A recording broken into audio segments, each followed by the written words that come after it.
Good evening students, है ना। आज हम मोशन टॉपिक में आगे बढ़ते हैं और आज स्टार्ट करते हैं uniform and non uniform motion. एक इन्फॉर्मेशन मैं आपको दे दूं, मेन आपका जो न्यूमेरिकल पोर्शंस है और जो आपकी फिजिक्स की मेन स्टार्टिंग है वो यहीं से होती है ना। क्योंकि हमने आपको स्टार्टिंग में ही बताया था हम टॉपिक कौन सा पढ़ रहे हैं, मोशन। तो मेन जो उसके टाइप्स हैं, डिवाइडेशन है, वो यहीं से स्टार्ट होते हैं।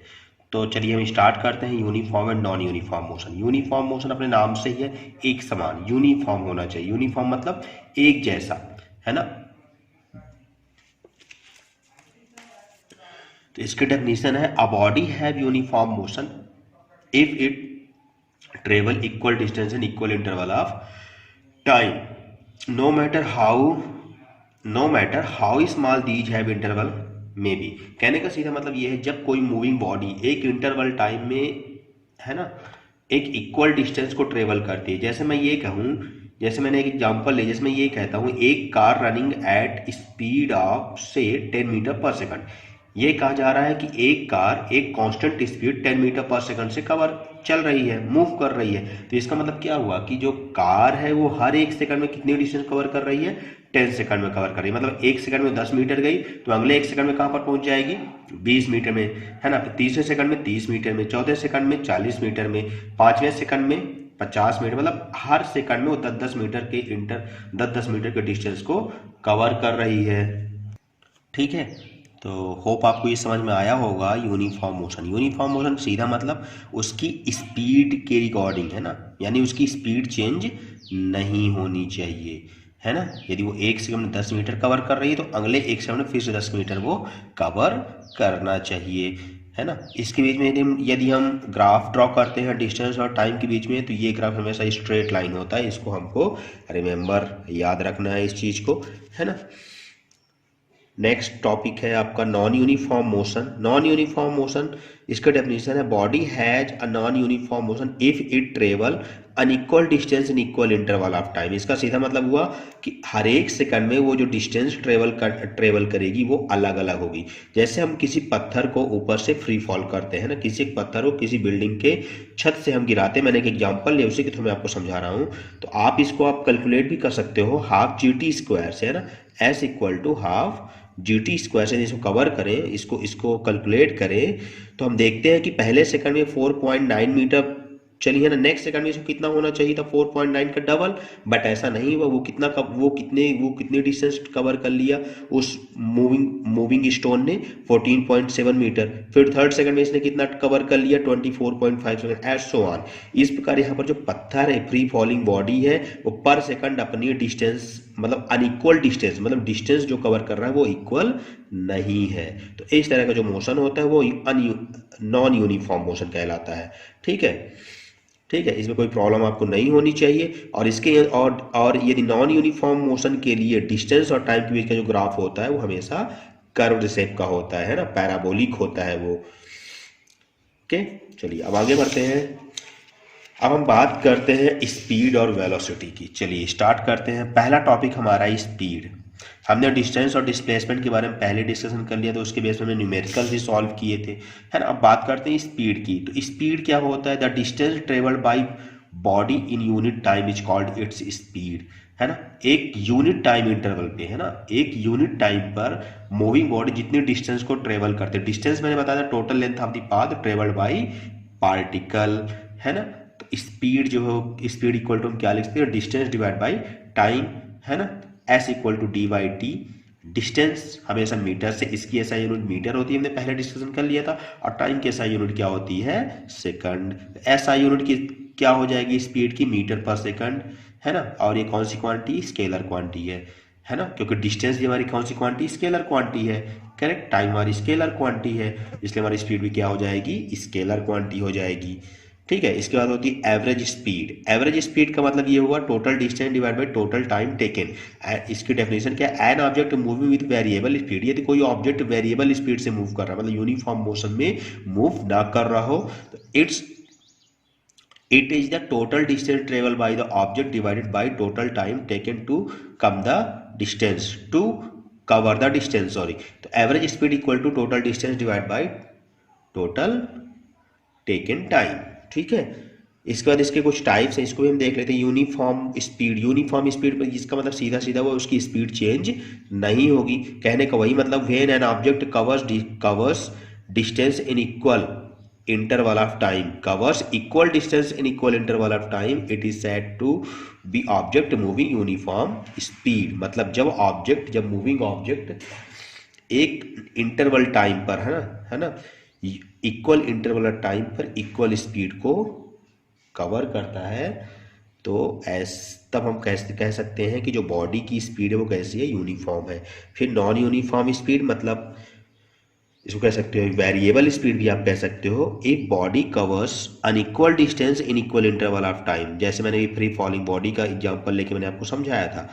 It motion is said to be non uniform motion. फिर इंस्टेंटेनियस स्पीड, इंस्टेंटेनियस एक नया वर्ड है। इंस्टेंटेनियस मतलब किसी एक पार्टिकुलर टाइम की बात कर रहा है ना, किसी एक पार्टिकुलर टाइम की बात कर रहा है, एक स्टैंड टाइम की बात हो रही है यहाँ पर, है ना। किसी एक पार्टिकुलर स्टैंड टाइम पर जब हम स्पीड को देखेंगे तो वो स्पीड क्या कहलाएगी, इंस्टेंटेनियस स्पीड कहलाएगी। इसकी डेफिनेशन क्या है, the speed of an object at any particular instant of time is called instantaneous speed. It is measured by speedometer in automobile. जैसे आपके बाइक में स्पीडोमीटर लगा हुआ होता है जो मेजरमेंट करता है ना, कि अभी हम 10 मीटर पर सेकंड 10 किलोमीटर पर आवर से चल रहे हैं, 20 किलोमीटर पर आवर चल रहे हैं, तो वो हमेशा क्या बताता है, इंस्टेंटेनियस स्पीड को ही बताता है। मतलब हर सेकंड हर मिनट के बारे में हमको इन्फॉर्मेशन करता रहता है कि हमारी स्पीड करेंटली इस टाइम पर कितनी है। करेक्ट। चलिए अब बात करते हैं वेलोसिटी की। Velocity it is the rate of change of displacement. Velocity equal to क्या होता है, डिस्प्लेसमेंट डिवाइड बाई टाइम। इसकी एसआई यूनिट वही होती है जो स्पीड की थी, मीटर पर सेकंड, और ये क्या है, वेक्टर क्वांटिटी। ये मैंने पहले बताया डिस्टेंस और डिस्प्लेसमेंट के बारे में जब टॉपिक में डिस्कशन किया तो मैंने डिस्प्लेसमेंट बताया। डिस्प्लेसमेंट क्या होता है, shorted distance between initial position to final position of moving body. ठीक है, मतलब इसमें हम इनिशियल पोजीशन और फाइनल पोजीशन को देखते हैं और उनके बीच की शॉर्टेड डिस्टेंस मतलब एक डायरेक्शन जो होती है उसकी ओर हम फोकस करते हैं। तो इसलिए कौन सी क्वांटिटी कहला गई है, वेक्टर क्वांटिटी। जिसमें वेक्टर क्वांटिटी क्या होती है, मैग्नीट्यूड के साथ साथ इसमें डायरेक्शन भी होती है। ठीक है, अब बात करते हैं टाइप्स ऑफ स्पीड। इसके पहले थोड़ा स्पीड और वेलोसिटी में थोड़ा डिफरेंस देख लेते हैं। यही आप स्पीड में पहले नंबर पे मैंने क्या लिखा, it is a scalar quantity, it is a vector quantity. Speed distance divide by time, velocity this है ना। It is rate change of position of an object, ये आप ध्यान रखना, it is rate of position an object, but ये क्या है, it is rate of change of position of an object in specific direction. ठीक है, ये तीन हमने डिफरेंस ले लिया स्पीड और वेलोसिटी में। होप आपको सब कुछ समझ में आया होगा। इसके बाद बात करते हैं यूनिफॉर्म वेलोसिटी की, है ना। यूनिफॉर्म वेलोसिटी जिसकी वेलोसिटी चेंज ना हो, है ना, वही बात हो गई। If a body covers equal distance in equal interval of time in a given direction that is said to be moving with constant velocity. यदि कोई बॉडी एक निश्चित दिशा में एक डेफिनेट डायरेक्शन पर equal distance equal interval time में कवर करती है, तो हम ये कह सकते हैं कि बॉडी किस में मूव कर रही है, यूनिफॉर्म वेलोसिटी पे मूव कर रही है। आगे बढ़िए, नॉन यूनिफॉर्म वेलोसिटी। इसका जस्ट अपोजिट, जब बॉडी है ना, when body does not covers equal distance in equal interval of time in given direction then it known as non uniform velocity. मतलब जब कोई बॉडी एक डेफिनेट डायरेक्शन पे, है ना, इक्वल इंटरवल टाइम पे इक्वल डिस्टेंस कवर ना कर रही हो, तो ऐसी वेलोसिटी क्या कहलाएगी, तो हम कह सकते हैं कि बॉडी क्या है, नॉन यूनिफॉर्म वेलोसिटी में मूव कर रही है। इसके बाद आती है एवरेज वेलोसिटी। एवरेज वेलोसिटी वही total displacement divide by total time, है ना, ये रेशियो होता है। और यदि हम ऐसी बात कहें कि इनिशियल वेलोसिटी हमने यू ले लिया किसी बॉडी का और फाइनल वेलोसिटी भी ले लिया, मतलब वहां पर वेलोसिटी आपकी चेंज हो रही है, then arithmetic mean of velocity is called अर्थ average velocity. V average equal to u plus v by 2। ठीक है, अब total displacement divide by total time के रिगार्डिंग ये देखा जाए तो v average equal to x2 vector minus x1 vector divide by t2 minus t1 del x vector divide by delta t। Del x क्या है, चेंज इन पोजीशन, है ना। यहाँ पे ऐसा कैसे, चेंज इन पोजीशन मतलब इनिशियल पोजीशन क्या है, कहाँ पर थी पार्टिकल की, x1 वेक्टर पे थी, फाइनल पोजीशन कहाँ पर हो गई, x2 वेक्टर पे हो गई, है ना। इनिशियली हमने टाइम को t1 ले लिया, और जब वो पार्टिकल x2 पहुंचे उस समय टाइम कितना हो गया, t2 हो गया। तो del x by delta t, where del x equal to x2 minus x1 and delta t equal to t2 minus t1। ठीक है, इसके बारे में मैंने नीचे बता भी दिया है, पोजिशंस ऑफ ऑब्जेक्ट। इसके बाद आती है इंस्टेंटेनियस वेलोसिटी की। सेम टू सेम वही चीज है। Instantaneous velocity, velocity of an object at any instant of time eight particular point of its path is instantaneous velocity, है ना। जब एक डेफिनेट डायरेक्शन पे हम किसी इंस्टेंटेनियस टाइम पर वेलोसिटी की बात करते हैं, किसी एक इंस्टेंट टाइम पर वेलोसिटी की बात करते हैं, तो इंस्टेंटेनियस वेलोसिटी कहलाता है। तो v vector equal to limit of delta t tends to 0 del x by delta t. इसका मतलब ये होगा जो डेल्टा टी मतलब टाइम डिफरेंस जो है बहुत ही वेरी स्मॉल होता है ना, अप्रॉक्स 0 के आसपास होता है। याद रखिए डेल्टा टी टेंड्स टू 0 का मतलब 0 नहीं है। आपको यहाँ पर ये बात रखना, delta t tends to 0 means delta t does not equal to 0।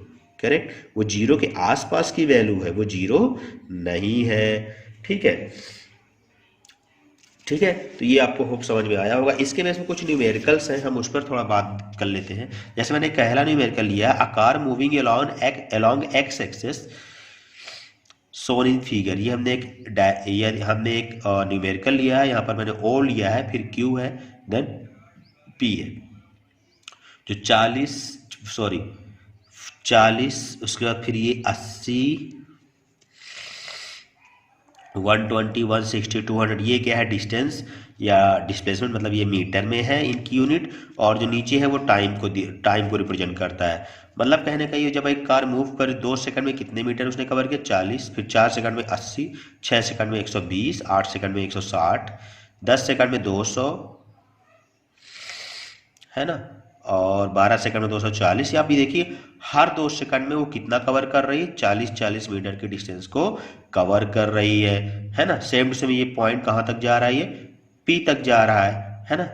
P के आगे 20 सेकंड लिखा हुआ है, जिसमें वो कितना डिस्टेंस कवर, 20 सेकंड में उन्होंने टोटल कितनी डिस्टेंस कवर कर ली, 400 मीटर। 18 सेकंड में 360 मीटर। ठीक है, तो आपको ये न्यूमेरिकल आपको गिवन है, इसमें आपको फाइंड आउट क्या करना है, average speed and average velocity. O से पी के भी लिए एवरेज स्पीड एवरेज वेलोसिटी, और O to P and back to Q, इसके लिए average speed and average velocity. तो एवरेज जो ओ टू पी पहले पॉइंट के लिए ओ टू पी, देखिए डिस्टेंस और डिस्प्लेसमेंट इन दोनों ही कंडीशन में सेम होगा। डिस्टेंस और डिस्प्लेसमेंट दोनों ही इस कंडीशन में डिस्टेंस और डिस्प्लेसमेंट दोनों ही क्या है, सेम है। इसलिए हमारी एवरेज वेलोसिटी और एवरेज स्पीड भी क्या होगी, सेम होगी। तो ओ टू पी में 18 सेकंड 18 सेकंड में कार जो है पी पॉइंट पे पहुंचती है, और उसने डिस्टेंस कितनी कवर की है, टोटल 360 मीटर। हमने 360 मीटर लिखा, total distance divide by total time 18 second. इसका आ गया आंसर 20 मीटर पर सेकंड। ये दोनों के लिए average velocity and average speed दोनों के लिए। आफ्टर दैट फिर क्या लिखा, from O to P and back to Q. ये देखिए ओ टू पी में जाना है, फिर बैक टू क्यू में आना है। तो हम ओ टू पी में गए तो कितना डिस्टेंस हुआ यहाँ से यहाँ तक, ओ टू पी में गए हम तो हमारा डिस्टेंस कितना हुआ, 360, है ना, 360। फिर यहाँ से आपको फिर लौटना है, तो 360 और आप 360 माइनस 240, अगेन हम रिटर्न हुए 360 कहाँ पर, 240 तक। तो 360 बाई 240 करें 120, तो टोटल डिस्टेंस कितनी हो गई, 360 plus 120 divide by 18 second plus यहाँ से आता है 6 सेकंड, ये होगा 24 सेकंड, और आपका आंसर आ गया 20 मीटर पर सेकंड। सिमिलरली जब हम वेलोसिटी निकालेंगे, वेलोसिटी में टोटल डिस्प्लेसमेंट देखना है। डिस्प्लेसमेंट पार्टिकल की इनिशियल पोजीशन कहाँ पर थी, ओ पर थी। अब फाइनली पार्टिकल कहाँ रिटर्न होकर आ गया, क्यू पॉइंट पर आ गया। तो इनके बीच के जो डिस्टेंस होगी वो क्या होगी, डिस्प्लेसमेंट कहलाएगी। तो इनके बीच की डिस्टेंस कितनी है, 240 मीटर। तो वही हमारी क्या है, डिस्प्लेसमेंट है। और टाइम कितना लगा, टाइम तो वही लगेगा, है ना। पी तक गया 18 सेकंड, फिर लौट गया 6 सेकंड और 24, इसका आ गया 10 मीटर पर सेकंड। तो यहाँ पर एवरेज वेलोसिटी और एवरेज स्पीड दोनों ही डिफरेंट है। इसके बाद एक नया न्यूमेरिकल है जिसमें क्या लिखा, a car covers first half distance between two places at speed of 40 kilometre per hour and second half 60 kilometre per hour. Average speed of car आपको बताना। ये मैंने एक टोटल डिस्टेंस हमने कितनी ली, 2s ले ली, और मैंने ये माना कि s डिस्टेंस को कवर करने में कितना टाइम लग रहा है, t1, और अगेन s डिस्टेंस में कितना टाइम लग रहा है, T2 है ना, तो हमने यहाँ पर हमने लिख दिया, मैंने 2s एक टोटल डिस्टेंस को कवर सपोज किया और T1 T2 उन हाफ डिस्टेंस को कवर करने में लगा टाइम है। तो T1 हमारा क्या हो जाएगा, देखो v equal to speed equal to क्या होता है, डिस्टेंस डिवाइड बाई टाइम, तो टाइम इक्वल टू क्या हो जाएगा, डिस्टेंस डिवाइड बाई स्पीड। तो T1 आ गया s डिवाइड बाई 40 आर और T2 आ गया s divide by 60 R. V average निकालना है हमको, टोटल डिस्टेंस टोटल टाइम, हमने सबकी वैल्यू पुटअप की एंड देन कैलकुलेट कर दिया, हमारा आंसर कितना 48 किलोमीटर पर आवर। होप आपको ये न्यूमेरिकल्स अभी आपको समझ में आएंगे। आप इसके साथ आपको होमवर्क भी दिया जाएगा। अगले वीडियो में हम एक्सेलरेशन के बारे में डिस्कस करेंगे, है ना। Thank you.